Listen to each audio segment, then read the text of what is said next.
Hello once again, everybody, and welcome to a special edition of Bayou Bets.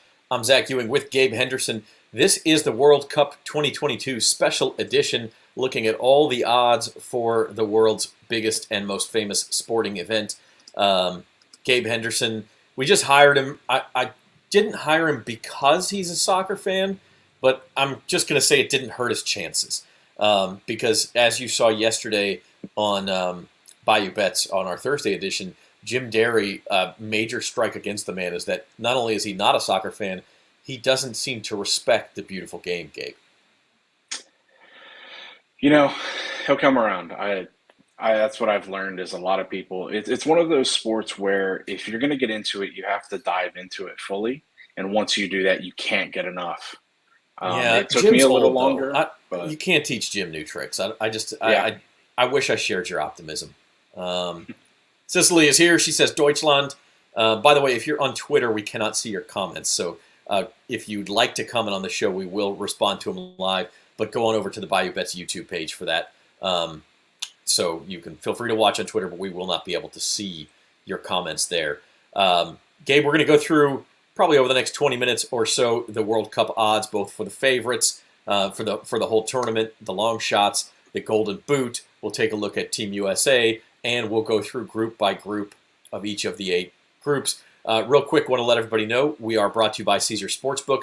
If you would like to bet on the World Cup, Caesar Sportsbook is the place to do it. NOLA.com/Caesars will get you signed up. You can bet on whichever game you want, and if you lose, you get that money back in form of a free bet, which you can use later on in the tournament. So NOLA.com/Caesars for that, your home for all your World Cup betting. All of our odds today do come from Caesar Sportsbook. The tournament starts Sunday. Games are typically for us in Louisiana Central Time, 4 a.m., 7 a.m., 10 a.m., and 1 p.m. And as the tournament goes on, Gabe, we lose those 4 a.m. So everything is at a reasonable time, except for a few early group stage games will be 4 a.m., so probably skip those. But the U.S. plays all of its group games at 1 p.m., and most of the games will either be at that 10 a.m. or 1 p.m. window. Yeah, I never mind waking up at 4 a.m. for those sporting events. You know, it's the World Cup and the World Baseball Classic. Those are the 2 events you have to get up for, in my Yeah, opinion. fantastic. And sometimes if you want to watch something live in the Olympics, you get that when Yeah. it's overseas. But yeah, we're happy to get up. I don't know that everybody is. I don't know that I'll get up for every 4 a.m. game. I think there's like 6 of them, but we'll get up for a few of them. So with that, let's dive into the odds. We're going to start with the overall tournament odds. The favorite, probably not surprising to anyone, Brazil, even if you're a casual fan. Brazil, of course, the famous footballing country, plus 375 odds, followed by Argentina at 5-1. Interesting here in that Europe, of course, has won more World Cups than any other continent. But when Europe has never lost a World Cup contested on European soil, when you go off European soil, as this one is in Qatar, it's the South American countries who have won 8 of 10 editions. Yeah, there's not a lot of great value here, especially when it comes to Brazil and Argentina. I don't know as if people are going to be as confident in the European nations because not only based on what you said, but also because a lot of them have been playing at the club level and there's injuries elsewhere. This is a weird World Cup and it's really unpredictable. It's unlike anything we've ever seen before. Yeah, and that is one reason why this is different. It's a good point. All of these European-based players are in the middle of their club seasons, and they really only finished playing last weekend in some cases. And so they're in the now. Not everyone starts on Sunday. Obviously, there's just one game. But like England, for instance, you see at plus 950, they play on Monday against Iran. The English Premier League, the best league in the world, just finished playing last Sunday. So for some of those players, that's only a week off. And of course, they had to get to Qatar. They had to travel. They also had to get some training sessions in with their international team. So it's a dicey situation. But if you had to pick a team off of this first page, who are you going with, Gabe? It seems like a cop out, but I like Brazil. You know, I don't think this World Cup is going to necessarily come down to who's the most talented. I think it's who stays the most healthy. And right now, Brazil and Argentina are looking really, really nice. It's health and it's depth. Because if you Yeah. do have an injury or a guy who can't go a full 90 minutes, having those bench players. And that's why I like Brazil as well. And I know we don't want to be too chalky. The other team I'll point out is England at plus 950. I think there's some value there. That's a deep team. And we talked about how there could be injury problems. But if you look at every position group, that English squad has depth everywhere. Now, of course, they've had World Cup heartbreak time after time after time. But at nearly 10-1, I do see a little bit of value in the English there. Yeah, I just think the English will be hurt, and I know we'll get into it a little more later. I think they'll be hurt by their defensive-minded tactics and the fact that their attack-minded wingbacks are going to be out. So that, well, other than Trent Alexander-Arnold, but I don't know if he's in the best of form. I don't know if he'll even start for them. But when it comes down to the value there, I really like Germany over England based on the blend of experience and youth that they have in their team. And England's just got one too many injuries for me to show any confidence in them right now. Going to flip the board here to longer shots, and it's the name at the top of the list here, really the only one here that isn't a long shot that catches your eye. Belgium was one of the favorites in 2018, and it's largely the same players. Kevin De Bruyne, Romelu Lukaku, Eden Hazard. They're not in great form, and Belgium has struggled a little bit on the international stage since that 2018. But I see a little bit of value here. I mean, if Belgium's the favorite to get out of its group, if they do start to hit their stride, this is a dangerous team. It is, yeah. Like you pointed out, though, you have the concerns of the players not playing well. I know Lukaku's missed most of the season thus far with Inter Milan because of an injury. Eden Hazard hasn't been himself since joining Real Madrid, and they're not getting younger. So once you get that so-called golden generation nearing the end of their careers, you're not going to get as much hype, and I think that's where Belgium's at right now. People talk about Team USA and this being a golden generation, probably still at least one World Cup away from kind of being in their primes. I mean, it's set up well for the USA because they host in 2026 when this group of players will be sort of mid to late 20s in their prime. It's the World Cup after that is where Belgium is right now. And so all these guys are now either late 20s or beyond, early 30s to mid 30s, and so seeing some attrition there. Moving further down the board here, is there anybody worth a shot here, worth a couple of bucks that you would say at least has a chance? I really like Denmark. I like the way they played at the Euros, and I don't think you can discount Croatia. Croatia doesn't have that goal scorer up top, but with Luka Modric, Mateo Kovacic, and guys like that in midfield, they're just so good. Yeah, I think Croatia was in the finals in 2018, and again, another aging team, but certainly has proven that they can win games. Now, to get there, they had to survive 2 penalty kick shootouts, as well as another extra time game against England in the semifinals just to get to the final. So had to win some coin flips there. But at 50-1, hey, you take a shot.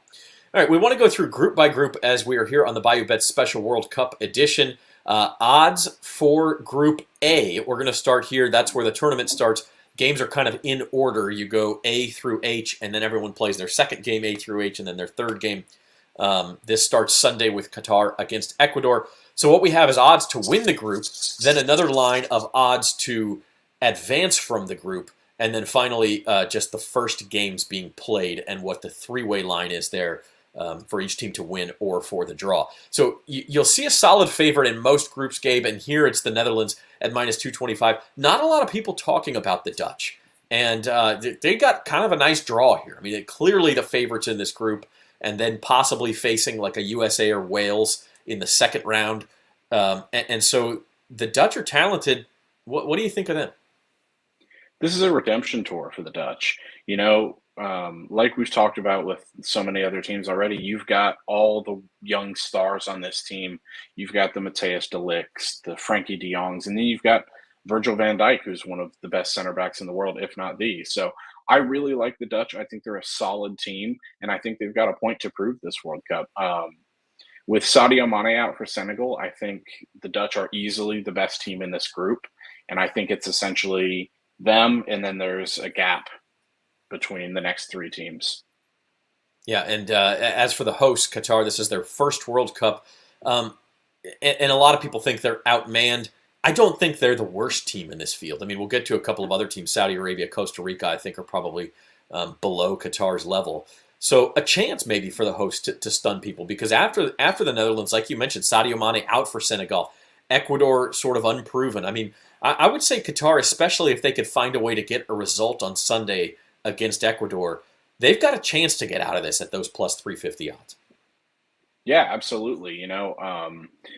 I really like Qatar, not only with them being at home and the host of the World Cup, and historically the hosts have done really well, but they've done everything they can to get ready for this World Cup. They've played teams that are battle tested, like Egypt, who we unfortunately won't see in this World Cup. They've played Ghana, they've played Portugal, and while they did lose those games, they're getting ready for this tournament. And I think we saw what they could do in a tournament format when they played in the Gold Cup in 2021. It took, I think, an 86th minute winner from the United States to beat them, and they finished in the semifinals of that tournament. So they're a good team. Yeah, yeah, and I mean, I don't think they should be overlooked, especially in that group. And the host group, when it's a host that's not a traditional soccer power, tends to be a little weaker because Qatar was the seeded team in the draw, and so they were not going to get another seeded team. So that works out for the Netherlands. I also think it works out for Qatar. Try to move a little bit more quickly through these group by groups. Moving on to Group B. This, of course, the United States group. England a heavy favorite here. And the real battle may be USA-Wales right away, that first game. You see those odds to advance. USA minus 120, Wales plus 120. It could all come down to that game on Monday afternoon. It might, and I don't think you can discount Iran either. I think Iran's a lot better than a lot of people give them credit for. I'm personally not as high on Wales as a lot of other people. I think they're past it for the most part. They haven't looked good recently. So I think it's really going to come down to England, the US, and Iran. That could come back to bite me, but that's where I'm at. So is there value then on Iran at plus 400 to advance? Yeah, I definitely think so. Yeah, Uh, especially if they can get a result against the United States. you also see how close that USA-Wales match expected to be via the odds. All three, either team to win or the draw, all plus money. So very well could be a tight game that could decide who advances from this group. Moving on to Group C, Mexico in a very similar situation to the USA, where you have a solid group favorite in Argentina. I mean, even these odds, if we flip back to Group B, really similar. Minus 286 for England, is minus 275 for Argentina. Mexico 5-1 to win the group. And then you have Poland. They have the great goal scorer Robert Lewandowski. Probably the difference here for Mexico and for the rest of these teams is that the fourth team in the group I feel is much weaker than Iran is Saudi Arabia. Yeah, for sure. This is one of those weird groups where you have one clear favorite with Argentina. They're going to get through. There's no question about it. And then there's Saudi Arabia down at the bottom, who there's really no shot that they get through. I'd be stunned if that happened. And then, it becomes who gets the result in Poland, Mexico. And it's really going to be interesting if that game ends in a draw, because it'll come down to how they compete against the other two. Yeah, So don't get blown out personally, against Argentina. Rack up yeah, some for goals sure. against Saudi Arabia, and we see that's also the first game for Mexico and Poland. I believe it's on Tuesday. I mean, look, that's as big of a toss-up as you can get, plus 175 to plus 180 to plus 195 on the three-way line. So crucial game for the Mexicans right out of the gate. Absolutely. And I personally like Poland a lot in that game. I think with Lewandowski, if they can create chances for him, Mexico doesn't have the reliable goal scorer that they've had before. So I think that's where Poland really has the advantage, is Robert Lewandowski being one of the best number nines in the world. Mexico, by the way, has reached the round of 16. They've gotten out of the group stage in 8 straight World Cups. Now, that doesn't include 1990. They were banned from that World Cup. But in 1986 at home, they made the quarters. Starting in 94, they have made it out of the group stage every single year and then lost that first knockout game. So you're saying it could end this year. We'll see. They're going to have to probably get a result against Poland on Tuesday to have a chance to advance out of that group, and then we'll see what they can do against Argentina and Saudi Arabia. Moving on here on Bayou Bets World Cup edition to Group D. Now we see a couple of groups where there are two heavy favorites to get out. And really, France and Denmark here will be playing to see which one gets the top seed to play a second-place team out of another group versus which is the second-place team and must play another group winner. Unless, Gabe, do you see Tunisia or Australia springing a surprise here on one of those European powers? No, I really don't. I think this is probably the most clear-cut group there is. I think the odds makers have it right. The only question is whether or not Tunisia will finish third or fourth. I think France and Denmark are a class above the other two, and it's not really close. There's not much value in this group in my eyes.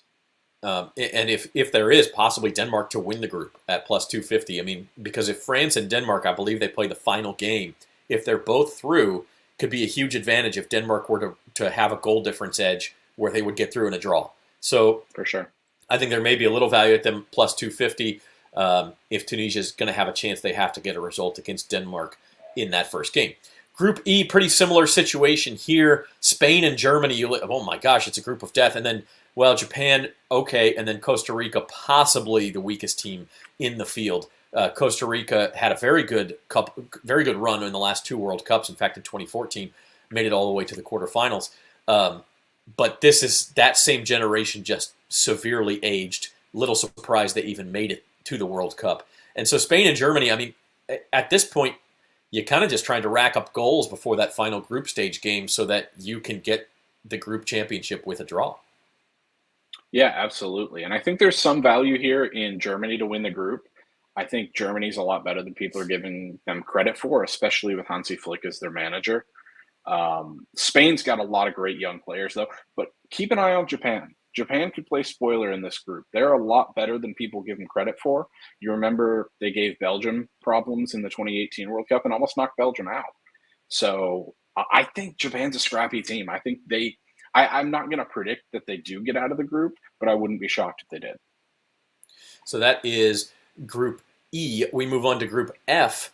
Again, a pretty clear-cut top two here, depending on what you think of the Croats. Belgium, the favorite, and then we have Canada. Its first World Cup since 1986, drawing pretty long odds here.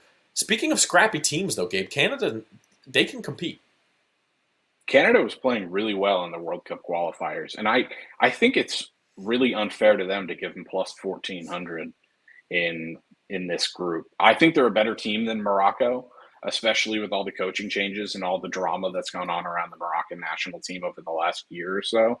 And I'm not as sold on Belgium as a lot of other people are. I think Croatia is the best team in this group, and it's just a question of whether or not Belgium or Canada will finish second, in my opinion. Wow. Going out on a limb there. So we have a couple of possibilities for bets there. Croatia at plus 240 to win the group, or you can go down to Canada to advance at plus 320. I don't believe Caesars has odds. Well, actually, I take that back. They do. You can go in and bet on Belgium to be eliminated in the group stage. You can go to any team and odds for their stage of elimination. And so you could get some pretty good odds on that as well if you think Belgium is going to be out. So Gabe with a strong take there in Group F. Group G, Brazil. The tournament favorites are here. Tough group, though. Switzerland, Serbia, Cameroon. I mean, there are no pushovers there, especially when you talk about the Swiss and the Serbs. They have World Cup experience. They've been tough outs in the past. You see, that'll be a huge game when Switzerland plays Serbia to see who can get out of the group unless one of them can knock off Brazil first. Yeah, this is just like going back to the Argentina, Mexico, Poland group. I think you have a clear-cut winner in Brazil. You have a clear-cut fourth-place team in Cameroon. And I don't think there's much in Switzerland and Serbia and who's the better team. I really think that game will decide who gets through. Those are two really good teams, but they have two different ways of playing and two different ways of winning. So it'll be a really fun one to watch. Yeah, that'll be one of those, hey, I don't know a ton of players on these teams if you're not a big club soccer fan, but it'll be a competitive game. It'll be a fun game and certainly a meaningful one. Finally, the last group at the FIFA World Cup, Group H. You see Portugal, a slight favorite here. Outside of that Spain-Germany group, this is the smallest favorite of any group favorite over Uruguay. Ghana and South Korea, both at 11-1. And as a Tottenham supporter, I'll throw one out for South Korea. Think you got a chance to get out of this group at plus 240. Heung-min Son is going to play. It looks like he's going to have the Batman mask on to protect a facial fracture. one of the most exciting players in the tournament. South Korea's had good results in qualifying. I think they're live here. Yeah, South Korea is a lot better than people give them credit for. They and Japan have really come out of the Asian qualifiers and they've established themselves as good teams. I don't love Portugal. I don't love how they've performed at tournaments recently. So this is a really interesting group, in my opinion. Yeah, and you see Uruguay there as the second favorite, and they had to get through the last chance qualifier as well. So could be a wide open group. I mean, if you want a group where you're going to take a long shot, consider a Ghana or a South Korea here in Group H at 11-1. 11-1 odds in a 4-team group. Pretty good value there. Pretty good value. It really is, yeah. There are plenty of ways to bet on the FIFA World Cup at Caesars Sportsbook. We talked about the group-by-group odds. Of course, each game has its own individual odds and prop bets on corner kicks, on fouls, on all sorts of different things. First goal scorer, of course. We talked about the tournament championship. Here's a couple of other ways to bet, and one of them is stage of elimination. And we're going to take the USA as an example because we haven't talked a lot about the Americans. But as we take a look at the U.S. stage of elimination, they're actually favored to go out in the group stage. Now, if you think they get out of the group but go no further, Gabe, that plus 225 at round of 16 kind of sticks out to you because if they do, I think exactly what's expected of them. They'll get out of the group and then lose quite possibly to the Netherlands in the round of 16. So that plus 225 has some value on it in my eyes. It absolutely does. It's one of those things. I know Greg Berhalter has described this as two different tournaments. So, you kind of favor the U.S. to get out of the group because they're just so young and they're taking a healthy team to Qatar. I just don't think they're ready to beat a traditional powerhouse like the Netherlands, though. So plus 225 is fantastic. And you don't know for sure. I mean, they could win the group, and then they would match up with the second place team from Group A, or the Netherlands may not win Group A, and they would match up with a Senegal or an Ecuador or even a Qatar, and then the USA would have a better chance of getting to the quarters. So there's obviously some risk involved there, but that plus 225. The other thing I'll point out here is if you poke around at some of these different markets, USA minus 175 to go out in the group stage. If we flip back to Group B, they are minus 120 to advance from the group stage. So not great odds there, but I will tell you that if you search every team like that, you'll find the opposite situation where there may be some arbitrage opportunities where, hey, I can get it plus money on one side and plus money on the other side, or at least close to it, if you feel strongly about the way a team is either going to get in or get out. Gabe, you talked about Belgium not getting out. You could get some fantastic odds for Belgium. In fact, I'm going to look those up, but lots of different possibilities. Yeah, there definitely is. And just to be clear, I'm not going to go as far as to say Belgium won't get out of the group, but I think it's definitely a possibility with the teams around them and with how they've aged. Those guys are, Kevin De Bruyne aside, because he ages like fine wine. I don't think Lukaku and Hazard have aged well, and I don't think they've played well. They've struggled with injuries, so there really is a lot of risk in backing Belgium in this tournament. I will say this, actually, at Caesars at this point only has stage of elimination odds for what you'd say are probably the most popular teams in the United States: England, USA, Mexico, Brazil, and Argentina. So you can't bet that on Belgium at this point, but keep checking.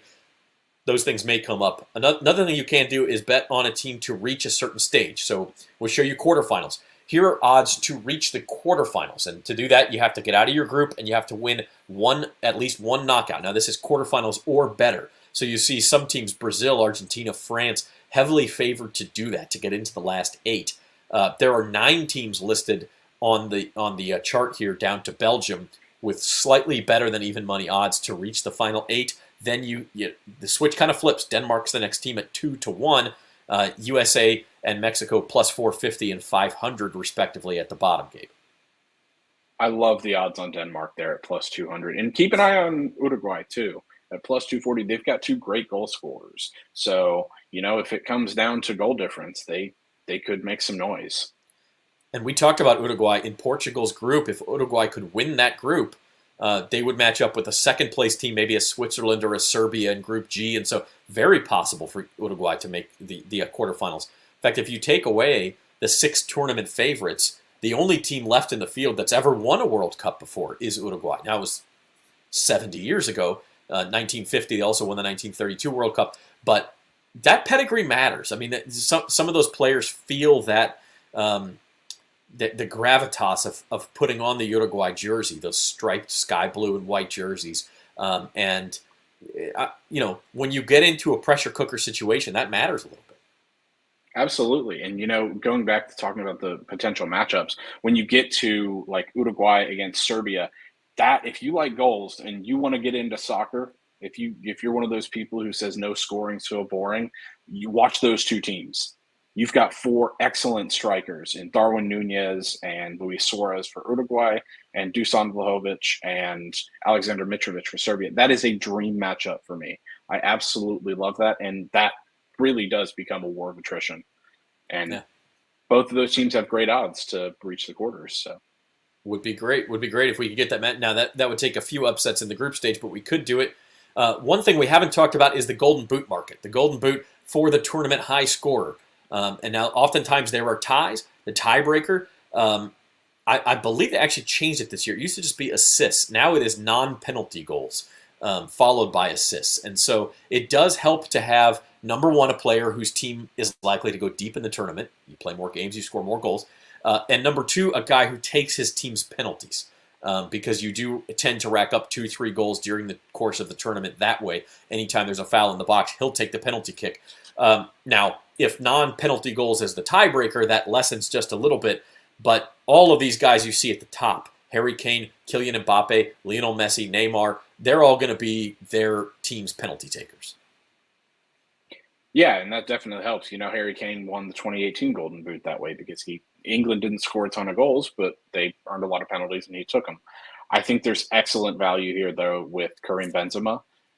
He has not been France's main striker throughout his career. He had some off-field issues, and that honor went to Olivier Giroud. Now that France has got a goal-scoring number 9, especially the Ballon d'Or winner and Karim Benzema at plus 1,400, that's excellent value. Even though he doesn't take his team's penalties, he's got guys around him who can create chances for him, and he's one of the best finishers in the world. So that's who I like off this list. The top American on the list, if you really want to be a homer, by the way, is Christian Pulisic at 125 to 1, Gabe. That's not going to happen. I love him. It's not going to happen. Let's talk just a minute before we wrap up about the Americans. Give us a prediction what you think their chances are. Of course, open with the huge game Monday against Wales. And then we go from there. England on Black Friday, a week from today, and then Iran to finish out the group stage and hopefully go beyond that. Yeah, I think the midfield is really key here when you've got Yunus Musa, Tyler Adams, and Weston McKennie. When those three are playing together, they're three excellent midfielders. I really like the U.S.'s odds to get out of this group. And you can get them at minus 120 to get out of the group. They're plus 155 to beat Wales. They take care of Wales, that would go a long way. You would see some heavy negative odds on them to get out of the group at that point. And then against England, it's almost lagniappe. If you can get a result against England, then you're in really good shape going into that final game against Iran. So we'll see what happens. But that's the U.S. story. They open Monday. All right, so we got Brazil as your favorite, Denmark as your long shot, and the U.S. to go out in the round of 16. Just to be different, I'll take England as my favorite, and I am going to go with, if I can count Belgium as a long shot, I'm higher on the Belgians than you are, Gabe. So if I can count them, I'll take them at 16 to 1, and I'll also take the USA to go out in the group stage. Enjoy the World Cup, everybody. We'll talk about it on Bayou Bets moving forward at 4 o'clock on Mondays and Thursdays. We'll drag Jim through those soccer segments. Maybe we'll have Gabe on as well to talk a little soccer. Monday's episode, by the way, live at 4 o'clock, will be just after the USA and Wales finish up. So we'll have some live reaction then as well. Keep it locked to the Bayou Bets YouTube channel. Give us a like, give us a comment, a subscribe. Tell your friends about us, and we are here to take you through all of the sports action. Of course, American football, but the World Cup of football as well. So thanks, everybody, once again, and we'll see you next time.